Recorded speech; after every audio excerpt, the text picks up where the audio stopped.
반갑습니다. 권영호입니다. 제 영상을 관심있게 봐주시는 데 대하여 감사드립니다. 지난 시간에 올려드렸던 내용 보시는 바와 같이 1.1, 1.2, 그리고 0.9, 1.3, 또한 1.4까지 5가지가 있고, 외국 자동차나 쉐보레 자동차에 적용되는 라제트 캡 6가지가 됩니다. 이들이 가지는 압력과 냉각수 비중, 이것이 만나서 냉각수 온도를 결정을 하고요. 이 냉각수 온도는 곧 연료 분사와 점화 타이밍에 영향을 준다. 이것을 잘 맞춰주면 엔진 성능이 좋아진다. 첫 번째가 엔진 소음이 준다. 두 번째로 엔진 연비가 달라진다. 또 엔진의 출력이 좋아진다. 이런 내용이었습니다. 이 내용을 조금 더 깊게 해드리고자 오늘 또다시 서머스텝 및 라제트 캡 압력과 그리고 냉각수 비중에 의한 엔진의 온도 이렇습니다. 이 주제를 가지고 오늘 여러분께 말씀 올리고자 합니다. 현재 보이시는 서머스탯은 76도씨의 서머스탯입니다. 이 76도짜리와 플러스 라제트 캡의 압력이 들어가고 플러스 냉각수 비중이 들어갑니다. 곧 삼위일체가 되었을 때 현재 여러분들의 자동차의 냉각수 온도는 95도에서 105도 사이를 냅니다. 엄청나게 높습니다. 95도에서 105도. 자, 105도. 작은 온도입니까? 냉각수는 평균적으로 50% 정도가 들어있는 상태. 냉각수 비중은. 그리고 라제트 캡은 1.1짜리가 끼워 있거나 간혹 1.2, 1.3, 1.4짜리가 끼워 있어요. 그런데 가장 많이 볼 수 있는 게 1.1 기압짜리의 캡이 끼워 있고, 여러분들의 자동차에 들어있는 서머스탯은요 76도짜리가 아니라 평균적으로 82도에서 89도짜리가 장착되어 있습니다. 제가 지금 여러분께 보여드리고자 하는 것은 이 서머스탯은 여러분들이 자주 사용하는 또는 여러분들이 가장 많이 사용하는 서머스탯 종류가 아닙니다. 좀 특수한 케이스의 서머스탯을 가지고 왔는데요. 이 서머스탯이 들어있는 자동차에서 저한테 방문했을 때 냉각수 온도가 105도였습니다. 캡의 압력하고 냉각수 비중을 건드렸어요. 이렇게 해서 이 자동차가 주행 중에 85도에서 90도 사이의 냉각수 온도를 유지시켜줍니다. 이렇게 했더니 이분 뭐라고 하느냐 자동차가요 미쳤나봐요 그랬어요. 너무나 잘 나간대요. 그 얘기는 뭡니까? 잘 나가는 거를 아끼면 연비가 좋아진다는 뜻입니다. 또 살살 밟아도 차가 잘 나간다는 뜻입니다. 곧 힘이 생겼다는 얘기입니다. 이렇게 달라진 힘의 변화를 직접 체험하실 수 있습니다. 여러분 모두 가능합니다. 여러분들의 자동차가 연비가 나쁘다, 내 차는 소음이 크다, 또 힘이 없다, 괜히 배기량을 낮은 걸 샀나봐, 좀 더 큰 걸 살 걸 하고 후회해 본 적 있으십니까? 그렇다면 제가 전하는 말씀을 가지고 냉각수의 비중을 건드려 주시고 냉각수의 유동성을 좋게 해주시고 폐하를 조정해 주시고 라제트 캡의 압력을 확인해 주시고 서머스탯은 과연 적절한 온도로 채택돼서 조립이 되어 있는지 확인해 주십시오. 이거 확인하는 거 일도 아닙니다. 스캐너를 가지면 확인됩니다. 냉각수 측정을 하는 비중계를 통해서 냉각수 비중으로 이게 망원경처럼 본다고 그랬죠. 이렇게 봐주시고 라제트 캡은 직접 열지 않아도 보입니다. 1.1, 1.2, 1.3 등등 이렇게 숫자가 보이니까 이거를 보시고 지난 시간에 해드렸던 내용 이거 라제트 캡의 고무 패킹이 이렇게 늘어나서 편차가 있는가 보라고 그랬죠. 이런 것들이 있으면 캡의 역할을 못한다. 또 하나 라제트 캡이 여기에 균열이 생겼거나 이 고무가 부풀어 있는 경우입니다. 이런 경우가 있으면 안 된다라고 하는 겁니다. 그래서 이것이 중요하다는 말씀을 드렸던 것이고요. 새로운 걸 하나 알았습니다. 참 감사합니다. 저는 그게 뭔지 몰랐어요 사실은. 그런데 또 하나 제가 말씀드렸죠. 마개, 단순한 라제트 캡의 마개로만 알았는데 방송을 보니까 이렇게 중요하다는 걸 알았습니다. 제 차는 냉각수가 잘 줄어듭니다. 이러면서 전화를 주셨어요. 그래서 줄어드는 원인을 어떻게 진단한다 직접 찾아보실 수 있도록 설명을 해드렸습니다. 여러분 모두 확인이 가능한 방법으로 제가 안내를 합니다. 전화를 주셨을 경우에. 오늘의 말씀 주제는 이겁니다. 서머스탯 온도 있죠. 라지스타 캡 아래 거 냉각수 비중은 현재 보이진 않죠. 냉각수가 제시되지 않았기 때문에. 평균적으로 여러분들 자동차에는 60대 40 또 40대 60의 냉각수 비중이 들어있거나 50대 50 이상의 비중이 들어있거나 또 냉각수가 작은 함량 가령 30% 물은 70%인 비중의 함량을 가지고 여러분들의 자동차가 운행됩니다. 내 자동차에 현재 이 비중이 맞느냐 이거죠. 그거를 확인하라고 그랬어요. 그런데 확인을 안 한단 말이에요. 그만큼 배짱이 있는 거죠. 여러분들은 자동차를 사용함으로써 이렇게 달라질 수 있는 어떤 고리를 가지고 있는데도 그것을 활용하지 못하고 있다. 이게 안타깝다. 저는 이런 말씀을 드리는 거예요. 현재는 이 차가 지금 76도씨라고 그랬죠. 76도씨의 서머셋이다. 그런데 여러분들의 자동차는 평균적으로 82도씨부터 이렇게 그리고 평균 가장 많은 게 88도짜리입니다. 88도씨의 서머스탯이 있고요. 간혹 보면 105도짜리의 서머스탯도 있습니다. 그리고 조금은 요즘은 보기 드문 자동차 중에 102도짜리도 있습니다. 102도씨의 서머스탯인데요. 이 자동차 시절에 이 자동차는요. 냉각수의 비중을 조금만 높이면요. 오버히트 합니다. 그만큼 비정상으로 냉각수를 넣어주는 사람들이 많았어요. 그 자동차에 냉각수가 들어갈 양이 50대 50일 경우에 2.6리터 들어가는 자동차인데 나머지는 물이고요.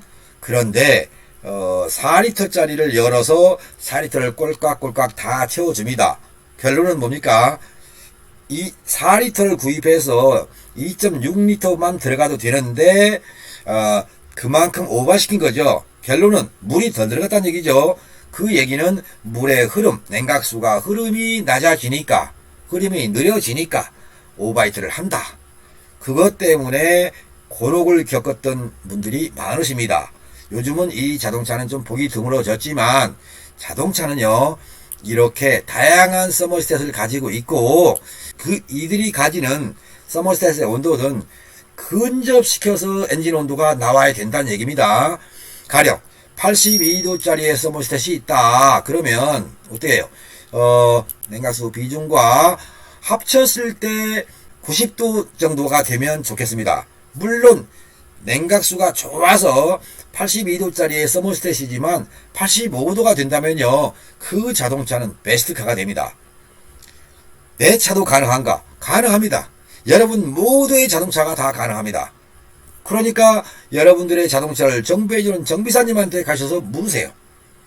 제가 방송하는 내용을 어떤 분이 보시고 그분 사무실 옆에 있는 정비업체에 가셔서 물었답니다.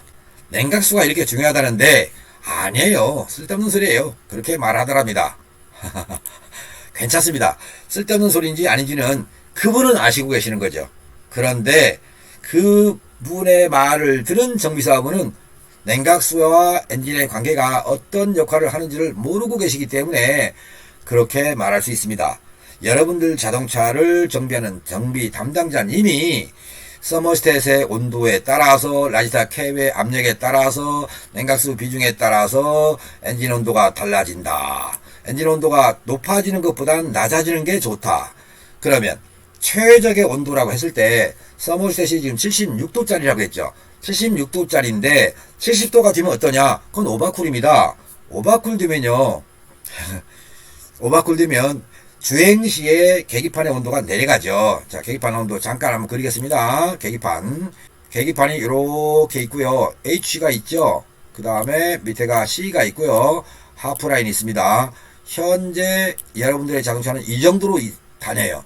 그런데 오바쿨이란 얘기는 주행하면 이 온도가 어떻게 된다? 내려간답니다. 밑으로 점점점 내려간다. 이런 차들 많죠. 이거는 여름철에는 잘 모릅니다. 겨울철에 주로 많이 나타나죠. 강제 냉각, 라제타가 들어오는 바람에 의해서 강제 냉각이 되니까 엔진 내부의 온도가 유지되지 못하고 지금 파란 선으로 그은 것처럼 밑으로 내려갑니다. 오바쿨이 많이 심한 차는요, 주행할 때 거의 C까지 갑니다. 이렇게 되면 손 시리고 발 시려서 또 오돌돌 떨면서 운전을 하게 됩니다. 이럴 때는 주로 서머스탯이, 지금 여기 보여드리는 서머스탯이 문제가 있다라고 아시고 서머스탯을 바꿔주시면 해결됩니다. 냉각수 비중이 너무나 낮아서 그런 건 없습니다. 라지타 캡의 압력이 너무나 낮아서 그런 거 없습니다. 곧 서머스탯입니다. 그런데요, 달렸더니 냉각수 온도가 더 올라가더라, 이런 경우 있을 겁니다. 주행하면 주행할수록 냉각수 온도가 올라간다. 평상시에 서서히 운행할 때는 하프라인 쪽에서 이 밑에 정상 눈금에 있다가 달렸더니 이렇게 올라간다, 이런 경우도 있을 거예요. 이런 경우는 다음 시간에 말씀드리겠습니다. 오늘은 제가 말씀드리고자 하는 내용이 다른 거죠. 바로 라지타 캡이죠. 캡, 지난 시간에 했던 캡, 그리고 오늘 전해드리는 서머스탯 온도, 그리고 냉각수 비중, 지난 시간에 했었죠. 이들 세 가지가 3박자가 되는 거예요. 트라이앵글이 되는 겁니다. 이렇게 됐을 때 엔진은 베스트카를 만들 수 있다. 그러면 이 지점이 되면 되는데, 이 지점으로 오게 하는 거 어렵지 않죠. 아주 쉽지 않습니까? 캡의 압력이 적당히 잘 돼 있는가, 이건 정비사님한테 묻거나 스캐너에서 볼 수 있습니다. 서머스탯 온도는 적당한가, 이것도 자동차 매뉴얼을 통해서 알거나 스캐너에서 보여주는 온도를 가지고 찾아낼 수 있고요. 평균적으로 압니다. 정비사들은 이 자동차는 82도짜리가 끼어있다, 이 차는 86도짜리다, 89도짜리다. 정 모르면 부품가게로 전화를 해서 내 자동차는 몇 년식 자동차인데 서머스탯은 몇 도짜리입니까? 라고 물으시면 알려줍니다. 그 다음에 냉각수 비중 측정하시고 캡 보시면 되잖아요. 냉각수 캡, 라지타 캡은 여러분이 직접 본니트만 열면 보이니까 볼 수가 있어요. 비중 측정은 여러분들이 비중기가 없을 테니까 여러분들의 자동차를 정비해주는 정비업체 사장님한테 또는 직원한테 부탁해서 비중을 좀 봐달라. 그러면 라지타 캡 열고 또 보조탱크에서 샘플 갖다가 뚜껑 열고 여기다가 닫아서 망원경처럼 봐줍니다. 첫 번째 시간에 했던 거 냉각수 비중과 엔진의 온도에 대한 방송이 있었죠. 그거를 참조하시면 그렇게 수많은 눈금들을 통해서 내 자동차의 비중이 어떻다, 가령 핀란드에서 쓸 수 있다, 러시아에 쓸 수 있다, 남극 북극에 쓸 수 있다, 아니면 동남아에 쓸 수 있다, 한국에서 쓸 수 있다, 이렇게 다양한 비중을 측정할 수 있습니다. 그 비중에 의해서 내 자동차에서 발생하는 소음이 큰 이유, 그 다음에 연비가 나빴던 이유, 배출가스 검사를 갔더니 불합격 맞았던 이유, 또 배출가스 검사를 갔더니 매연이 나왔던 이유, 이런 것들을 직접 여러분들 스스로 해결할 수 있다. 가솔린 자동차는 노킹이 주로 나옵니다. 노킹. 방금 전에 했던 거 노킹, 소음, 그죠? 소음이 크다. 연비죠. 연비. 또 하나 힘이죠. 출력. 이것들이 어떻게 발생하느냐? 바로 엔진 온도 때문에요. 아주 쉽지 않습니까? 나는 노킹 때문에 머리 아파 죽겠어요. 그래, 악셀을 밟을 수 없어요. 살살 밟으면 노킹 안 나죠. 근데 조금만 급하게 밟으면 노킹이 까라라락 하고 나거든요. 또 엔진은, 내 자동차는 시동만 걸어놓으면 시끄러워 죽겠어요. 뭐를 갈아야 할지 모르겠어요. 벨트도 갈아봤어요. 오일도 갈아봤어요. 그런데도 시끄러워요. 이렇게 얘기를 해요. 그러면 엔진 온도를 낮춰라, 이 말이에요.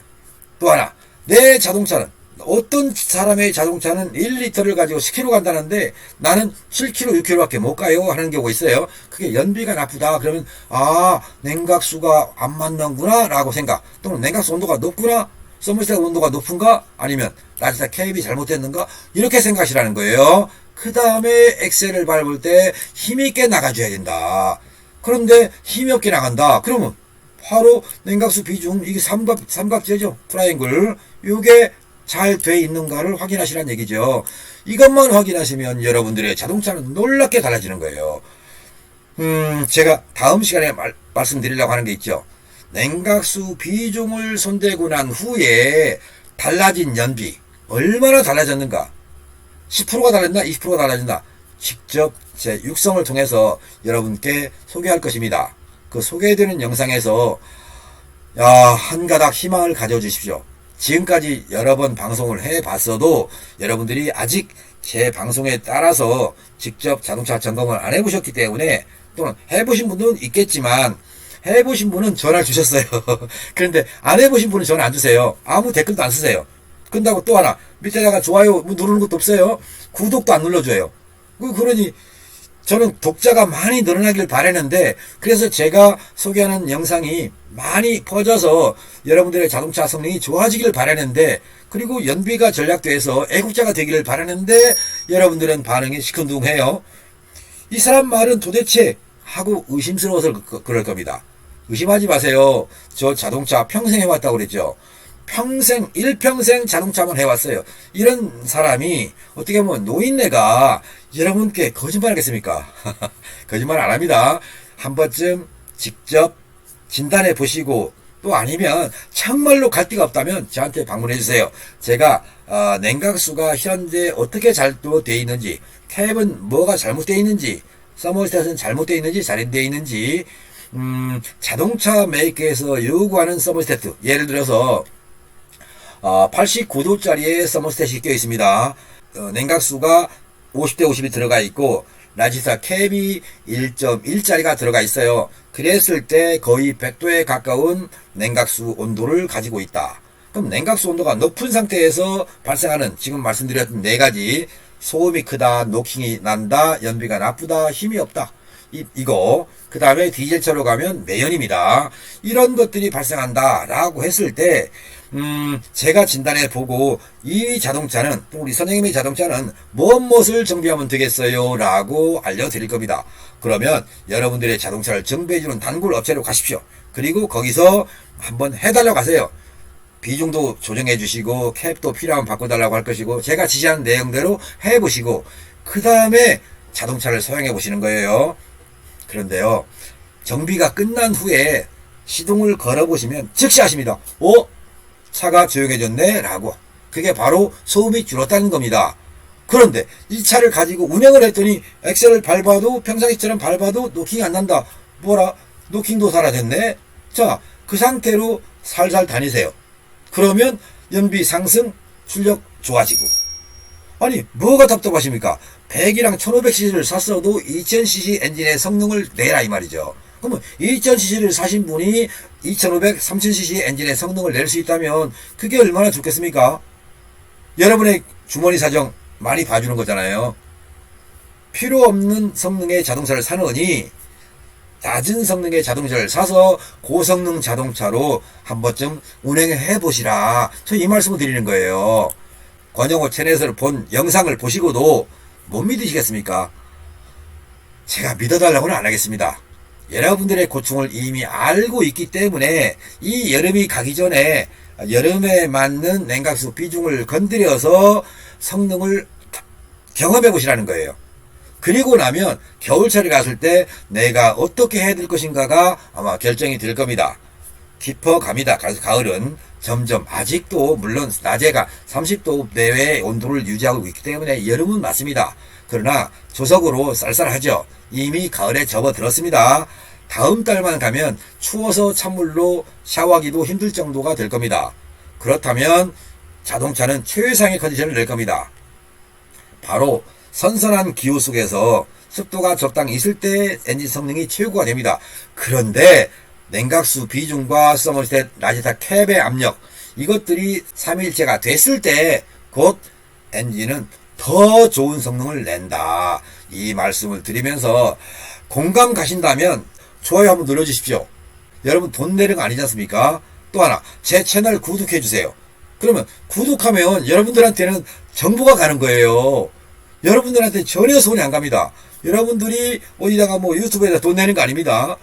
그냥 서비스 차원, 마음 차원에서 이 사람 참 애쓴다, 영쓴다 이런 생각이 들면 한번 구독해 주십시오. 그리고 여러분 주위 분들한테 소문 내주세요. 그리고 또 하나, 여러분들의 자동차를 정비하는 곳에 가셔서 이 사람 채널을 좀 봐주라. 그리고 내 자동차도 이렇게 한번 해줘라 하시고요. 그분이 나는 모르겠어요 라고 한다면 그분을 저한테 가입시키면 됩니다. 제가 운영하는 곳이 카프로 클럽입니다. 저는 자동차 정비사분들한테 정비 교육을 하고 있습니다. 그러니까 제 홈페이지에 가입을 시키면 제가 통화를 해서 그분이 요구하는, 그분이 원하는 기술을 전수해 드립니다. 제가 앞으로 살면 얼마나 살겠습니까? 사는 동안 보다 많은 후진 양성을 하고 싶은 게 이 권영호입니다. 권영호를 아시는 여러분, 앞으로 또 권영호를 모르시는 여러분께도 권영호를 소개해 주시고 유튜브에서 권영호 TV를 검색해서 구독할 수 있도록 널리 홍보해 주십시오. 시간은 갈수록 짧아집니다. 제 시간은.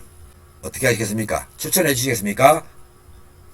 그렇다면 기대 한번 걸겠습니다. 좋은 시간 되십시오. 그리고 건강한 자동차를 위해서 저는 최대한 힘을 쓰겠습니다. 감사합니다. 바이바이.